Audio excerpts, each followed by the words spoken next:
آج کا جو ہمارا موضوع ہے وہ ہے سحر استحاضہ، یعنی استحاضہ کا جادو۔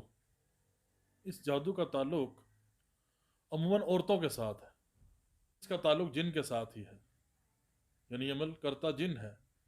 بعض صورتوں میں بھیجا ہوتا ہے اور بعض صورتوں میں خود آیا ہوتا ہے، اور جو بھیجا ہوتا ہے وہ جادوگر خاص طور پر جن کی ڈیوٹی لگاتا ہے کہ فلاں عورت کو استحاضہ میں مبتلا کرنا ہے۔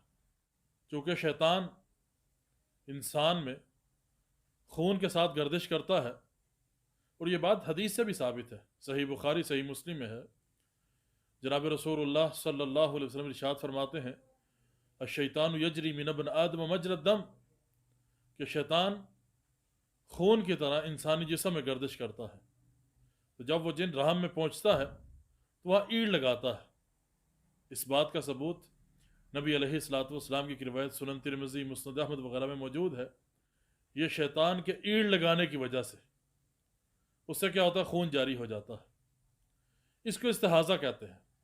اس کی پہچان کیسے ہوگی؟ علامہ ابن اسیر علیہ رحمہ وہ فرماتے ہیں حیض کے ایام کے بعد جو خون جاری ہوتا ہے اس کو استحاضہ کہا جاتا ہے۔ تو یہ 1 ماہ تک بھی آ سکتا ہے، اور یہ ایام عورت کے لیے انتہائی تکلیف دہ ہوتے ہیں، کیونکہ خون مسلسل جاری رہتا ہے اور نماز بھی پڑھنی ہوتی ہے۔ تو اس کا علاج اتنا مشکل نہیں بلکہ آسان ہے۔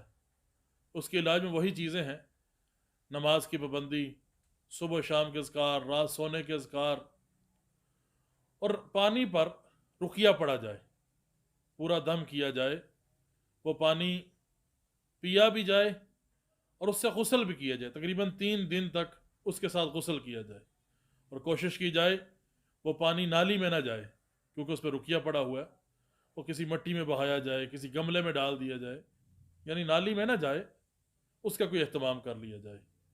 تو اللہ سبحانہ و تعالیٰ کی توفیق سے انشاءاللہ شفا ہوگی۔